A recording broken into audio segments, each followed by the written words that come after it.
FY BA semester 2 geography paper number 3 last લેક્ચરમાં આપણે આપણું ચેપ્ટર નંબર 1 જે છે શરૂ કરીને એના 3 ક્વેશ્ચનની આપણે ચર્ચા કરી, બરાબર.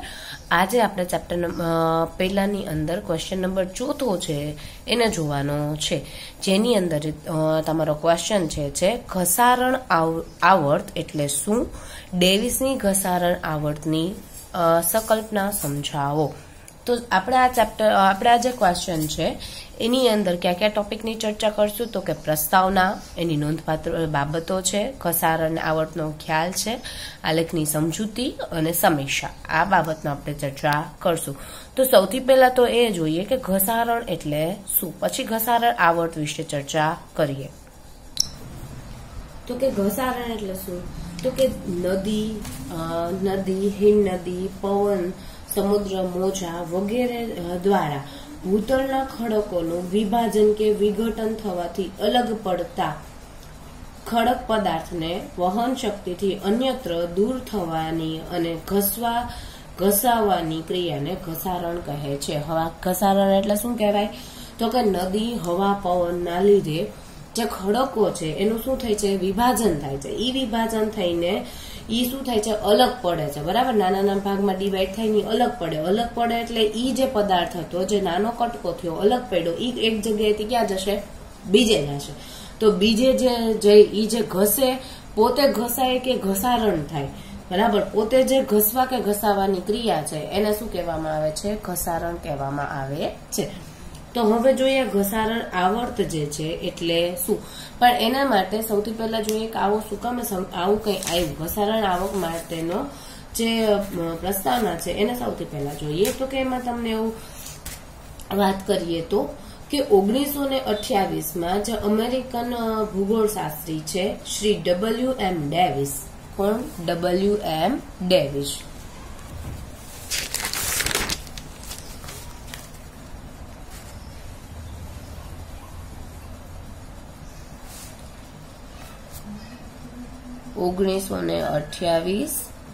કયો ભૂગોળશાસ્ત્રી છે, તો કે શ્રી WM ડેવિસ. એમણે ઘસારણ આવર્તની જે બાબત છે એને દર્શાવી, સૌથી પહેલા WM ડેવિસે દર્શાવી. પરિણામે આ જે વિચારધારાના પિતા તરીકે WM ડેવિસને ગણવામાં આવે છે. સૌથી પહેલા દર્શાવી WM ડેવિસે, માટે ઘસારણ આવર્તના પિતા તરીકે WM ડેવિસને ગણવામાં આવે છે. એમણે શું કીધું, તો કે ભૂમિ આકારનું જે નિર્માણ અને વિકાસ એ ઐતિહાસિક પ્રક્રિયા પ્રમાણે થાય છે. ભૂમિ આકારોને કેટલીક અવસ્થામાંથી પસાર થવું પડે છે, બરાબર. ભૂમિનો જે આકાર છે એનું નિર્માણ અને વિકાસ ઐતિહાસિક બાબતો થ્રુ થાય છે, ઐતિહાસિક પ્રક્રિયા દ્વારા થાય છે. હવે એના માટે એને ઘણી બધી પ્રોસેસમાંથી, ઘણી બધી અવસ્થામાંથી શું થવું પડે છે, પસાર થવું પડે છે. ભૂમિ સ્વરૂપનો જે વિકાસ માનવના જીવનક્રમની માફક નિશ્ચિત માર્ગમાંથી પસાર થાય છે. જેમ આપણું જેમ રોજિંદા જીવન છે, આપણે જેમ એક પ્રોસેસ થ્રુ પસાર થાય છે, સેમ એના જેવું જે જમીન છે એનો વિકાસ પણ જેમ માનવ નાનામાંથી મોટું થાય એવી રીતના જે પ્રોસેસ આગળ વધે છે, એમ જમીનને પણ એવું જ હોય છે. શ્રી ડેવિસ છે એ ભૌગોલિક આવર્તનો છેવટની ક્રિયાનું અંતિમ સ્વરૂપ ધારણ કરનાર અંતિમ સ્વરૂપ ઘસારાનું આવર્તની ક્રિયાના દરમિયાન ઘસાઈને ઘસારણની આધાર સપાટી પહોંચે છે એમના કહેવાના મુજબ, ત્યારે તે નીચે સમર્થ ભૂમિ ભાગમાં બદલાય છે. એમનું શું કહેવાનું છે, તો કે જે જમીનનું ઘસારણ છે, બરાબર, ઈ શું થાય છે, એની છેવટની ક્રિયા, અંતિમ ક્રિયા કઈ છે, તો કે ઘસારાની આવર્ત. જ્યારે ઈ ઘસારાની આવર્ત ટાઈમે ત્યાં પહોંચે છે, એ સ્થિતિએ પહોંચે છે, ત્યારે ઈ શું હોય છે, તો કે સમતલ ભૂમિ ભાગમાં ઈ બદલાઈ ગયેલું હોય છે. આ જે સમતલ ભૂમિ ભાગ જે છે એને ઘસારણના સપાટ મેદાનમાં કોઈ જગ્યાએ નક્કર અવિશિષ્ટ ભાગો ઊંચા અડીખમ રહેલા જણાય છે અને જે મોનાલ્ડ નોક તરીકે ઓળખાય છે. કોણ, જે સમતલ રૂપ ભૂમિ ભાગો છે એ જે બદલાય છે અને જે પ્રોસેસમાં જે પ્રક્રિયામાં એ આવે છે, જે દેખાવમાં આવે છે, એને શું કહેવાય છે? મોનાલ્ડ નોક તરીકે ઓળખવામાં આવે છે. જે મોનાલ્ડ નોક છે એ શબ્દ એ ક્યાંથી આવ્યો? તો કે યુએસની પૂર્વ બાજુએ આવેલા જૂના ગેડ પર્વતો એપેવિશિયન પર્વતમાળાના મોનાલ્ડ નોક અવશિષ્ટ ઘસારાના પહાડ પરથી દેખાય ઉતરી આવે છે. એના અવશિષ્ટો તમને ક્યાંથી મળ્યા? અવશેષો ક્યાંથી મળ્યા? તો કે જે જૂના ગેડ પર્વત છે એમાંથી તમને મોનાલ્ડ નોક નામનો શબ્દ છે એ ત્યાંથી આવ્યો છે. જે યુએસના પૂર્વ બાજુએ જે ગેડ પર્વતો છે ત્યાં એના અવશેષો જોવા મળ્યા હતા, ત્યાંથી ઉતરી આવ્યો છે. એ જે પહાડ છે એના ઉપરથી ઉતરી આવેલો શબ્દ છે. વિલિયમ મોરિસ જે છે, બરાબર, વિલિયમ મોરિસ એ ડેવિસ ભૂમિદ્રશ્ય કે ધરાકૃતિના ઉદ્ભવ તેમજ વિકાસ સંબંધો પોતાની વિચારધારામાં સ્પષ્ટ કર્યું છે કે કોઈ પણ ભૂમિ સ્વરૂપની રચના, પ્રક્રિયા અને અવસ્થાનો પરિપાક છે. વિલિયમ મોરિસ ડેવિસ જે છે એ ભૂમિ દ્રશ્ય ના ઉદ્ભવ તેમજ એના વિકાસને રિલેટેડ એવું કે છે, એવું બતાવે છે કે કોઈ પણ ભૂમિ સ્વરૂપ રચના, પ્રક્રિયા અને અવસ્થાનો પરિપાક છે. વિલિયમ મોરિસ ડેવિસ જે છે ભૂમિ સપાટી ખડકો અને ખનિજોની બનેલી છે. ભૂમિ સપાટી શેની બનેલી છે? ખડક અને ખનિજની. આપણને ખબર જ છે, બરાબર, ખડક અને ખનિજોની બનેલી છે.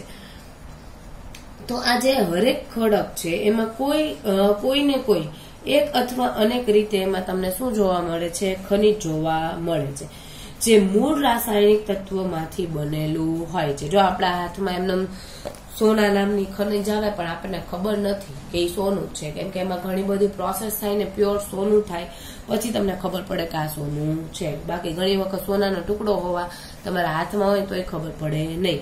જુદા જુદા દ્રવ્યો, રસાયણો છૂટા છૂટા પડતા જઈને તમને પ્યોર સોનું હાથમાં મળે, બરાબર. તો આ જે ખડક છે એની અંદર ઘણી બધી એવી જુદી જુદી ખનિજો રહેલી છે અને એ ખનિજો એના મૂળ સ્વરૂપમાં હોય છે. પરિણામે શું થાય? તો કે કોઈ પણ ભૂમિ ભાગ ભૌતિક અને રાસાયણિક ક્રિયાનું અંતિમ સંકુલ સ્વરૂપ છે. કોઈ પણ સ્થળ જે છે એની કોઈ પણ સ્થળની ભૂમિસ્તરીય રચનાની અસર ત્યાંની ભૂમિ સ્વરૂપમાં પ્રત્યક્ષ કે પરોક્ષ રીતે જોવા મળે છે, જોઈ શકાય છે તો જોવા મળે છે. જે ભૂસ્તરીય છે, જે ભૂમિ રચના છે, જે ભૂસ્તરીયની રચના થઈ છે એની અસર એ જે જગ્યાની જે ભૂમિ છે એના ઉપર રહેલી છે, પ્રત્યક્ષ કે પરોક્ષ રીતે તમે શું કરો છો? જોઈ શકો છો. હવે ઘસારણ આવર્તનનો ઝડપી કે ઓછો વિકાસ ખડકોની રચના અને બંધારણ પર અવલંબે છે. ઘસારણ આવર્તનનો આધાર કોના ઉપર રહેલો છે? તો કે એ જે ખડક છે એની રચના કઈ રીતે થઈ છે, એનું બંધારણ કઈ રીતે થયું છે એના ઉપર રહેલો છે. જે નબળા ખડકોમાં ઘસારણ આવર્ત ઝડપથી, જ્યારે સખત ખડકોમાં ઘસારણ આવર્ત ધીમી ગતિએ થાય છે. જે નબળા છે એમાં ઝડપથી થાય અને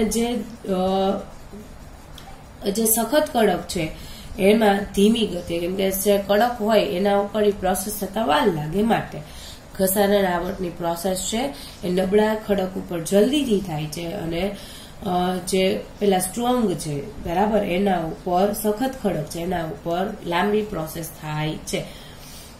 અને ખડકોના બંધારણ અને એની રચના સાથે ભૂમિ સ્વરૂપ પર જુદા જુદા બાહ્ય પરિબળોની પ્રક્રિયા પર અસમાનતા જોવા મળે છે. નદી, હિમનદી, પવન આ ત્રણેય બાહ્ય ઘસારણના પરિબળોની પ્રક્રિયા જુદી જુદી રીતે કામ કરે છે. ભૂમિ આકારના ઘસારણની પ્રક્રિયા ઝડપી થઈ શકે છે અને મંદ થઈ શકે છે કે તે મંદ તે બાબત તેની અવસ્થા પર જાણી શકાય છે. કોઈ પણ જે છે ઘસારણની પ્રોસેસ એ કઈ રીતે થાય છે? તો કે ભૂમિ આકાર જે છે એમાં ઝડપી થાય છે, એ બાબત એની અવસ્થા ઉપર રહેલી છે. યુવા અવસ્થામાં નદીને કારણે ઊંડી ખીણો સર્જાય છે, જ્યારે અંતિમ અને વૃદ્ધ અવસ્થામાં ઘસારણનું કાર્ય ધીમે હોવાથી તે મેદાનની રચના થાય છે. અને ભૂમિભાગોની જુદી જુદી અવસ્થા કરવામાં સમયગાળો અને સ્થાનનું પણ એક મહત્વનું પરિબળ હોય છે. આમ ભૂસ્તરીય રચના, પ્રક્રિયા અને અવસ્થા આ ત્રણેય તત્વોના વિશ્લેષણ પર ઘસારણ આવર્તનું જે વિભાજન છે એ સમજાવી શકાય છે. બરાબર. તો ડેવિસ જે છે એની વિચારધારાને વોલરેસ્ટર સ્વીકારે છે અને માને છે, પણ થોડાક સુધારા સૂચવે છે કે આ જે વિભાવ નામે ભૌગોલિક આવર્ત કહેવાને બદલે ને ઘસારણ આવર્ત કહેવું વધારે યોગ્ય ગણે. આમ ઘસારણ એક પાયાનું કાર્ય કરે છે. પ્રસ્તાવના પછી હવે જોઈએ એની નોંધપાત્ર જે બાબતો છે એ કઈ કઈ બાબતો અહીંયા નોંધપાત્ર છે. તો કે સૌથી પહેલા તમને હું કીધું છે કે જે શ્રી WM ડેવિસ જે છે, જેમને આ ખ્યાલ આપ્યો છે, એનો ખ્યાલ આપ્યો ઘસારણ આવર્તનો ખ્યાલ આપ્યો, એમના મતે જો વાત કરીએ તો ભૂમિ આકાર કે તેની રચના, ભૂમિ આકાર કે એનો જે ભાગ છે એની રચના, પ્રક્રિયા અને અવસ્થાની નિપજ કે પરિપાક છે. ભૂમિ આકાર શું છે? ભૂમિ આકાર કે એનો ભાગ જે છે એની રચના, પ્રક્રિયા અને અવસ્થાની નિપજ કે પરિપાક છે. ભૂમિની રચના કોના આધારે છે? કોની પ્રોસેસ છે? શું છે? તો કે રચના, પ્રક્રિયા અને અવસ્થા ની નિપજ છે. ભૂમિ આકાર જે બન્યો, બરાબર, એની રચના જે થઈ એ પ્રક્રિયા અને અવસ્થાની નિપજ છે. હવે એ તો બટ ઓબ્વિયસલી નિપજ એટલે આઉટપુટ અહીંયા થાય. બરાબર. જો જમીન મૂડી શ્રમ નિયોજક હોય, બરાબર, ઇકોનોમિક્સ ના થોડીક વાર માટે જતા રહે ઇકોનોમિક્સ ની અંદર. ટોટલ આપણા 4 સાધન છે: જમીન મૂડી શ્રમ નિયોજક. એ 4 સાધને તમે કામે લગાડીને કંઈક આઉટપુટ મેળવો છો, રાઈટ? તો સેમ એના જેવું. તો તમે ઇનપુટ કર્યું જમીન મૂડી શ્રમ નિયોજકનું સંયોજન, તો આઉટપુટમાં કંઈક ફાઇનલ પ્રોડક્ટ બનશે ને, કંઈક ઉત્પાદન થયું ને તમારું, તો એ ઉત્પાદન એટલે શું થાય? નિપજ. તો સેમ એવું આ જે રચના જે છે, આ જે પ્રોસેસ જે છે એની અંદર એ રચના, ભૂમિની રચના કઈ રીતના થઈ છે? તો કે એ ભૂમિમાં નીચે કંઈક પ્રક્રિયા થઈ હશે, કંઈક અવસ્થા એવી હશે, એ એનું પરિણામ છે, એટલે એ રચના. બરાબર. સેકન્ડ તમને કીધું છે કે ભૂમિ આકારના વિકાસ સાથે ક્રમશઃ તેમાં પરિવર્તન આવે છે. જો ભૂમિ આકાર છે એમાં શું થાય છે? એક સેકન્ડ વન છે, ક્રમશઃ પરિવર્તન આવે. બરાબર. ક્રમશઃ પરિવર્તન આવે છે અને આવાર્તના પ્રારંભમાં કોઈ પણ પ્રકારનો ભૂમિભાગ ઉચકાય તે ઘસારા આવાર્ત માટે જરૂરી છે. આવાર્ત માટે શું જરૂરી છે? તો કે ભૂમિ ભાગ છે, ભૂમિ છે ઉચકાય, એ એના માટે જરૂરી છે. કોના માટે? આવાર્ત માટે. આવર્ત માટે આપણે ઘસારણ આવર્ત જોઈએ છે, તો આવર્ત માટે એ જરૂરી છે. શું જરૂરી છે? કોઈ પણ ભૂમિ ભાગ ઉચકાય એ જરૂરી છે. ભૂમિ સ્વરૂપ પ્રથમ પ્રારંભિક અવસ્થામાં, તેમાંથી અનુક્રમિક અવસ્થામાં અને પછી વર્તમાન કે અંતિમ અવસ્થામાં પરિવર્તન થાય છે. જો ક્રમશઃ પરિવર્તન એટલે સૌથી પહેલી પ્રોસેસ શું હોય? પહેલા શું હોય?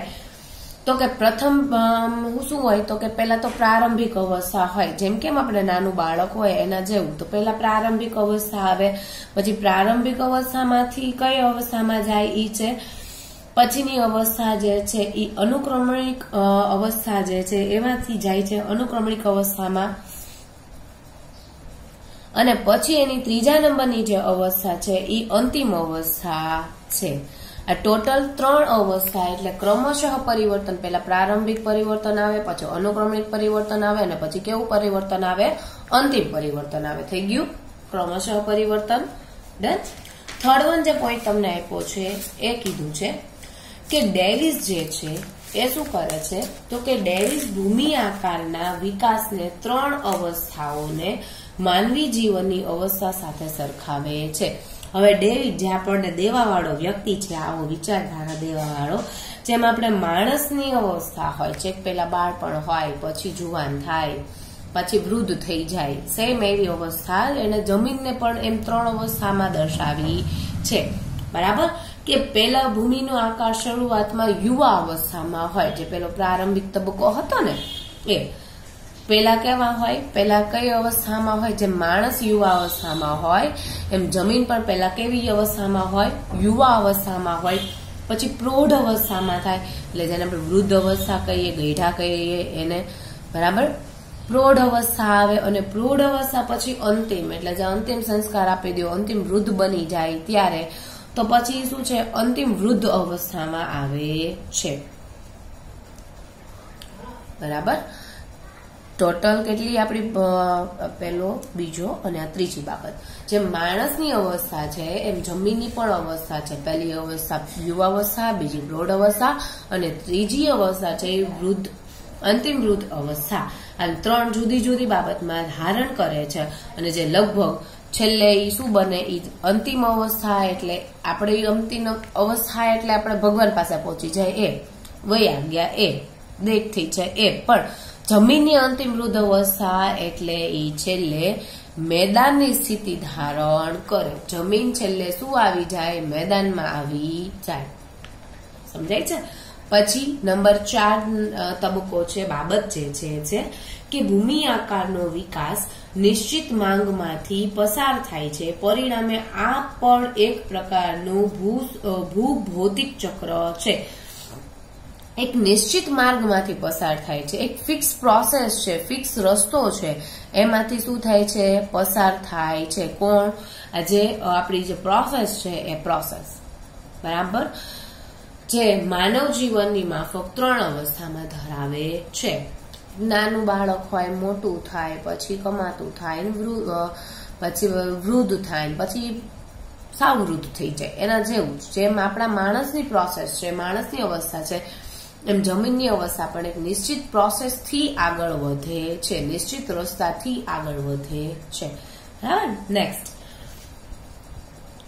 કોણ? ભૂમિનો આકાર, બરાબર. ભૂમિનો આકાર. આપણે ભૂમિનો આકાર બનાવવો હોય તો આપણે ખુદ બનાવી શકીએ, આપણે મકાનનો આકાર બનાવી શકીએ. ભૂમિનો, જમીનનો આકાર ક્યારે આપણે બનાવવો તો બનાવી શકાય જ નહીં, એ આપણા હાથમાં નથી, બરાબર. નેક્સ્ટ જોઈએ. તેમના મતે ભૂમિ આકારનો જન્મ એક ઘસારણ ક્રિયાનું પરિણામ છે. ભૂમિ કઈ રીતે જન્મ પામે છે? તો કે જે ઘસારણની ક્રિયા થાય છે, આ ઘસારણની ક્રિયાને લીધે જમીન અસ્તિત્વમાં આવે છે. ઘસારણની ક્રિયા થાય છે, ઘસારણને લીધે જમીન અસ્તિત્વમાં આવે છે, એવું કીધું, બરાબર. નેક્સ્ટ જોઈએ તો કે ડેવિસ જે છે એમના મતે ઉચકાઈ, ઘસારણ અને ભૂપૃષ્ઠના આંતર સંબંધોને પરિણામે જ ભૂમિ આકારનો વિકાસ થાય છે. ભૂમિ આકારનો વિકાસ કોના આધારે છે? તો કે ભૂમિ આકારનો વિકાસ જે છે એ ઉચકાઈ, ઘસારણ જે છે એના આધારે, અને બીજું કીધું છે તમને ભૂપૃષ્ઠ, એટલે અંદર જમીનમાં જે પેલો ફેરફાર થતો એ આપણે કઈ જોઈ શકીએ છીએ. એના જે અંદરના આંતર સંબંધો છે, જમીનના અંદર ભૂપૃષ્ઠના જે આંતર સંબંધો છે, આ બેના આધારે શું જોવા મળે છે? તો કે જમીનનો આકારનો વિકાસ થાય છે, જમીન નાનામાંથી મોટી થાય છે. તમારે જમીન બનાવી હોય તમે બનાવી શકો છો, તમારે ખડકાળ જમીન કરવી હોય તમે કરી શકો છો, નદી તમારે કરવી હોય તો કરી શકો છો નહીં, બરાબર. નદીમાં તમે ગમે ત્યાંથી લઈને પાણી ભરી શકો, પણ એ પાણી કઈ નદી હોય એમાં નદીમાં તમે પાણી ના ભરી શકો, થાય. તળાવ બનાવી શકો, જાતે પાણી થાય, તમે કરી શકો નહીં. તો કોના ઉપર રહેલો છે? તો કે ઉચકા, ઘસારણ અને ભૂપૃષ્ઠના જે આંતર સંબંધો છે, આ બેના આધારે જમીનનો વિકાસ થાય છે, એનો આકાર નક્કી થાય છે, આકારનો વિકાસ થાય છે. નેક્સ્ટ, તેમના મતે ભૂમિ ભાગ, ભૂમિ આકાર કે ભૂમિ દ્રશ્ય એ કોઈ એક આકસ્મિક મનની તત્વરીત ઘટના નથી. એને શું કીધું કે ભાઈ તમે મનનું ગઠન કહાની બનાવી દો, એવું નથી કે ભાઈ ભૂમિ ભાગ કેમ થાય, ભૂમિનો આકાર કેવો નક્કી થાય, ભૂમિ દ્રશ્યો કઈ રીતે થાય, એ આપણી આકસ્મિક મનની આપણે જે કરીએ એ ઘટના ઉપર રહેલો નથી. પણ શું છે, એ એક લાંબી પ્રક્રિયા છે. જમીન બનવી એ એક લાંબી પ્રક્રિયા છે, તાત્કાલિક જમીન બનતી નથી, અને તમારા કે મારા હાથમાં નથી, બરાબર. ભૂમિ આકારના ઘડતરમાં ભૂમિ સ્તરીય રચના, પ્રક્રિયા અને અવસ્થા, આ 3 તત્વોના સિંહ ફાળો છે. 3 તત્વો, આપણે ક્યાં 3 તત્વો જે શીખા? તો કે એની જે શરૂઆતની પ્રારંભિક ને અનુક્રમણિક ને અંતિમ તબક્કાઓ છે, આ 3 તબક્કાઓ છે એના આધારે રહેલો છે. ભૂમિ ભાગ, ભૂમિ આકાર અને ભૂમિ દ્રશ્યનો આધાર. બરાબર. ભૂમિ આકારનું જે ઘડતર છે એ શેના ઉપર રહે છે? ભૂમિ આકારના ઘડતરમાં ભૂસ્તરીય રચના, જમીનની અંદર જે રચના થાય છે એને ભૂસ્તરીય રચના કહેવાય. તો કે ભૂસ્તરીય રચના ઉપર રહેલો છે, એની પ્રક્રિયા ઉપર રહેલો છે અને એની જે અવસ્થા છે એ અવસ્થા. આ 3 બાબતનું જ્યારે સંયોજન થાય છે ત્યારે તમને જમીનનો ટુકડો મળે છે, જમીનનો આકાર મળે છે, જમીનનો ભાગ મળે છે. ડન. નેક્સ્ટ જોઈએ તો કે ડેવિસ જે છે એ ડેવિસનો ઘસારણ આવર્તનો વિભાવનાના પ્રથમ ભૂમિ ભાગનો ઉચ્ચકાળનું કાર્ય અને અંતે મેદાન સ્વરૂપે જ્યારે મધ્યમાં મહત્તમ ભૂપૃષ્ઠ કલ્પનામાં આવ્યું છે. એને શું કીધું કે ભાઈ આવાર્ત જે છે, ઘસારણનો જે આવાર્ત છે એની વિભાવનામાં સૌથી પહેલા શું થાય તો કે ભૂમિ ભાગનું ઉચ્ચકાળ થાય, એટલે ઉચ્ચકપણું આપણે જે ઉચ્ચકાઈ ઘસારણ કીધું હતું એ થાય, ઉચ્ચકાળનું કાર્ય થાય અને પછી ક્યાં આવે? મેદાન આવે. તો એ શું થયું? એક પ્રકારનું એનું મહત્તમ ભૂપૃષ્ઠ કલ્પવામાં આવ્યું છે એવું કહેવાય. રેડી? તો હવે જોઈએ આ જે ઘસારણ આવર્ત જે છે એનો એક આલેખ આપ્યો છે. એ આલેખ દ્વારા સમજૂતી પ્રાપ્ત કરીએ. સૌથી પહેલા એ આલેખ હું બનાવી લઉં, ગ્રાફ હું બનાવી લઉં, પછી તમે લોકો કરો. તો એની આકૃતિ છે. સૌથી પહેલા તમે આકૃતિ બનાવી લો. શેની આકૃતિ છે? તો કે ઘસારણ આવર્તનો જે આપણે આલેખ કીધો હતો એ આલેખ.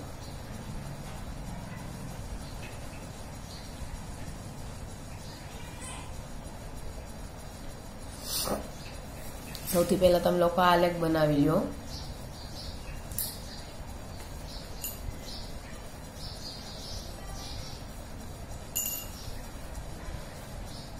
અત્યાર સુધીના આપણે જે સ્ટેપ શીખ્યા ને કે 3 ભાગમાં ડિવાઇડેડ છે અને મોનાર્ડ લોક ને એ બધી એમાં ઉચકાવાની ક્રિયા ને બધું અહીંયા આવે છે. બરાબર. સરેરાશ, ભૂપૃષ્ઠ, શિખા અને બધાના નામ આપણે એમાં જેટલું લખ્યું છે ગ્રાફમાં એ બધું જ આપણે એકવાર નામ એના આવી ગયા છે તમારી સામે.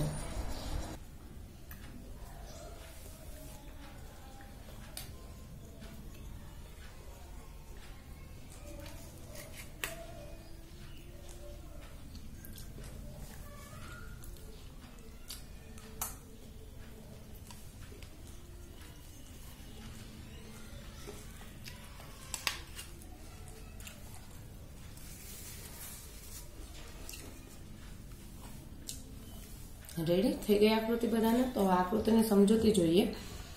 તો કે જે ઊભી રેખા છે, આ ઊભી રેખા પર જે જમીન છે એની ઊંચાઈ દર્શાવવામાં આવી છે. આડી રેખા છે, બરાબર, આ એક્સ અક્ષ જેને આપણે કહીએ છીએ, એના ઉપર સમયનો ગાળો છે. આપણે 3 અવસ્થામાં એને ડિવાઈડ કર્યું હતું. આ પહેલું સ્ટેજ, બીજું સ્ટેજ અને ત્રીજું સ્ટેજ. આ 3 સ્ટેજ છે.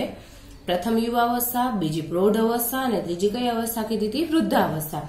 આ 3 અવસ્થા છે એ અહીંયા તમને જોવા મળે છે. બરાબર.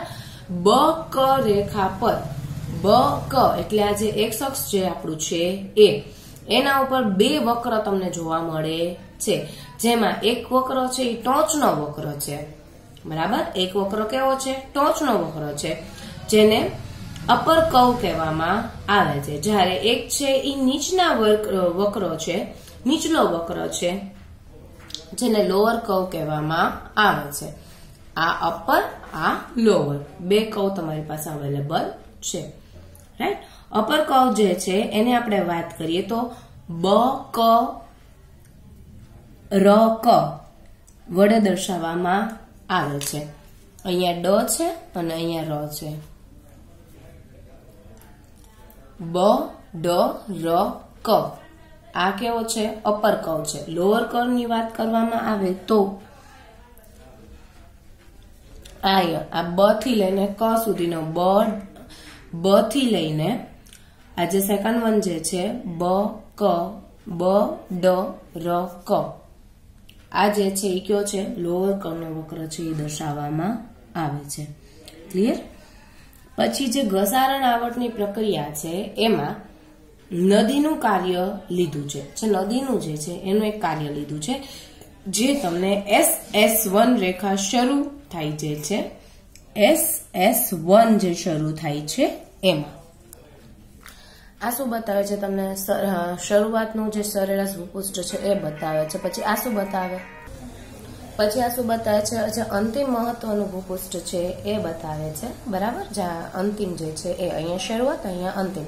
હવે પહેલો તબક્કો જે છે એ આ છે, અહીંથી લઈને આ સુધી જે ઉચકવાની પ્રક્રિયા થઈ છે શું છે? પહેલો તબક્કો છે, બરાબર. અહીંયા ઉચકવાની પ્રક્રિયા શું થઈ જાય છે? બંધ થઈ જાય છે. અને શું થઈ જાય છે? ઘસારણ જે છે એ શરૂ થાય છે. એટલે અહીંયા સૌથી ઊંચું ભૂપૃષ્ઠ તમને જોવા મળે. અહીંયા પહેલો સ્ટેજ શરૂ થાય છે, બરાબર. પ્રાથમિક અવસ્થા જે યુવા અવસ્થા હતી એ. આ શું છે? પ્રૌઢ અવસ્થા. અહીંયા ઉચકવાની પ્રક્રિયા પૂરી થાય અને શું થાય? ઘસારણ શરૂ થાય છે, એ પ્રૌઢ અવસ્થા થઈ. અને ત્રીજી અવસ્થા છે, આ ઘણી લાંબી પ્રોસેસ છે, જે ઘસારણ આવર્તની વૃદ્ધાવસ્થા છે. આ ત્રીજી અવસ્થા ઘસારણ આવર્તની વૃદ્ધાવસ્થા છે.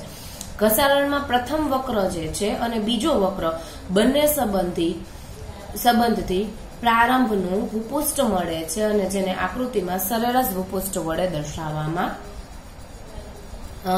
શકાય છે, જેને સરેરાશ ભૂપૃષ્ઠ દર્શાવી શકાય છે, બરાબર. નેક્સ્ટ, આલેખનું જે અંતિમ બિંદુ છે ક, એમાં ભૂમિ આકારનું જે ઘસારણ બાદ સપાટ મેદાન બને છે તેને શું કહેવામાં છે? મોનાલ્ડ નોક કહેવામાં આવે છે. લાસ્ટ વન ધીમે ધીમે ઉચકાય પછી ઘસારણ થાય, અને છેલ્લી પ્રોસેસ છે વૃદ્ધાવસ્થા છે, એ લાંબી પ્રોસેસ ચાલે છે. અને લાંબી પ્રોસેસ જે છે, આ જે છેલ્લે જે જમીન બની, જે મેદાન બન્યું, એને શું કહેવાય છે? મોનાલ્ડ નોક તરીકે ઓળખવામાં આવે છે. આની સમીક્ષા રહેલી, કોઈ પણ વસ્તુ હોય એની સમીક્ષા તો હોય જ, તો એની સમીક્ષા છે. સમીક્ષા શું કીધી છે તમને? તો કે થોડી અટપટી છે, છતાંય વૈજ્ઞાનિક બાબતમાં કેટલીક એની ટીકાઓ કરવામાં આવી છે. અટપટી છે થોડીક, પણ છતાં એની અમુક ટીકાઓ કરવામાં આવી છે. જેમાં નંબર 1 માં એવું કીધું છે કે ડેવિસને એવી વિચારધારણા હતી કે અંગ્રેજીમાં સાયકલ ઓફ ઇરિએશન કે જેમોગ્રાફિક સાયકલનું બિરુદ આપવામાં આવ્યું છે, જે બંધ બેસતું નથી. શું કામે નથી બંધ બેસતું? કારણ કે ચક્રવાતમાં જ્યાંથી શરૂઆત થઈ હોય ત્યાં જ આવીને તેની સમાપ્તિ થવી જોઈએ. સાયકલ કોને કહો? સાયકલ આને કહેવાય ને, કે ભાઈ અહીંથી શરૂ કર્યું તો સેમ અહીંયા આવીને જ પૂરું થવું જોઈએ. બિંદુ શરૂ અને અંતિમનું બિંદુ કેવું હોવું જોઈએ? એક હોવું જોઈએ. પણ અહીંયા તમને ધીમે ધીમે પ્રોસેસ થઈને મેદાન બને છે, થાય છે. ધીમે ધીમે પ્રોસેસ થઈને શું બને છે? મેદાન બને છે અહીંયા. તો જે વિચારધારણા છે એ વિચારધારણામાં આવું થયું નથી. અને શરૂઆતમાં ઉચકાણની ક્રિયા અને અંતે ઘસારણ દ્વારા ભૂમિ આકાર જે છે એ મેદાનમાં પરિવર્તિત લાવવાની ક્રિયા સુસંગત નથી, બરાબર. સેકન્ડ વન તમને એવું કીધું છે કે ભૂમિ આકારના ક્રમિક માનવ જીવનની માફકના યુવા પ્રૌઢ અને યુવા વૃદ્ધાવસ્થા સામે વોલ્થર પે જે ક જે અંતિમ દર્શાવે છે.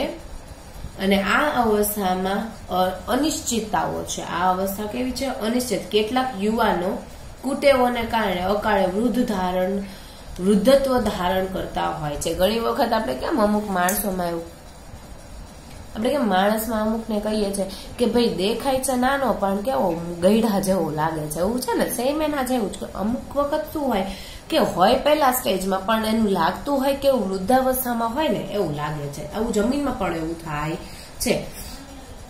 અને ભૂમિ ભાગ જે છે ઉચકાળનો દર અને નીચા થવાનો દર નક્કી હોતો નથી. આ જે દર છે એ નક્કી નથી હોતો. ક્યારેક ઉચકાળમાં ક્યારેક વધારે દર હોય, ક્યારેક ઓછો દર હોય.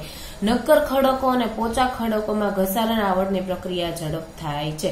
જે ખડક નક્કર છે, બરાબર, એના કરતા પોચા ખડક હોય ને એમાં ઘસારણ આવડ જલ્દીથી થઈ જાય છે. અને આપણે પહેલા જ જોઈ ગયા હતા, બરાબર. અને પરિણામે આ જે અવસ્થા છે એનો સ્ટેજ છે, એની જે ક્રમિકતા છે એ જળવાતી નથી. ડેવિસની આ જે વિચારધારણા છે એને વધુ વૈજ્ઞાનિક રીતે જર્મન ભૂશાસ્ત્ર જે છે એના વોલ્થર પે કે રજૂ કરી છે. એમણે એવું કીધું છે કે ભૂસંચાલન ગતિ અને વિકસિત ભૂભાગના આંતર સંબંધોને નજરમાં રાખી તેમને 3 ના બદલે 5 અવસ્થા દર્શાવી છે. ડેવિસે 3 કીધી, પણ બીજો એક વૈજ્ઞાનિક હતો ને, એમણે શું કીધું, વોલ્થરે, કે આ 3 નથી 5 સ્ટેપમાં ડિવાઇડેડ છે. અને વોલ્થર પેક ઈ નામ છે એનું, વોલ્થર પેક. લખી દઉં તમને અહીંયા.